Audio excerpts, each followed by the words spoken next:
আসসালামু আলাইকুম রহমতুল্লাহ। আপনারা দেখতে পাচ্ছেন আমাদের এই দেশি গরু, এই দেশি গরুর তাজা গোবর দিয়ে আমরা জিব্রেলিক অ্যাসিড তৈরি করার প্রস্তুতি নিচ্ছি। আপনারা দেখেন আমরা কিভাবে জিব্রেলিক অ্যাসিড তৈরি করার প্রস্তুতি নিই। আর জিব্রেলিক অ্যাসিড কেন বানাবো, কেন ব্যবহার করব, এটা গাছের গ্রোথ বৃদ্ধি করে, শিকড় বড় করে, ফুল ফল আসে, রোগবালাই কম হয়, মানে সব রকমের ফসল খুবই সতেজ হয়। আপনারা দেখেন আমরা এখন জিব্রেলিক অ্যাসিড তৈরি করার প্রস্তুতি নিচ্ছি।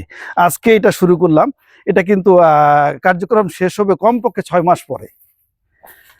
আপনারা আপনাদের যাদের দেশি গরু আছে, দেশি গরুর গোবরকে এইভাবে নেবেন, নিয়ে বিভিন্ন জায়গায় ওয়ালে হতে পারে, মাটিতে হতে পারে, এইভাবে আপনারা শুকাতে দিবেন। এই যে এখানে দিয়ে দিচ্ছি, এটা এখানে 6 মাস থাকবে। 6 মাস পরে এটা আমরা আবার তখন দেখাবো কিভাবে জিব্রেলিক অ্যাসিড তৈরি করতে হয়। এটা হলো প্রথম ধাপ, জিব্রেলিক অ্যাসিড তৈরির প্রথম ধাপ। এভাবে গোবর নিতে হবে, গোবর নিয়ে এভাবে এটা শুকাতে দিতে হবে কমপক্ষে 6 মাস। 1 বছর হলে আরো ভালো, ন্যূনতম 6 মাস। আসসালামু আলাইকুম রহমতুল্লাহ।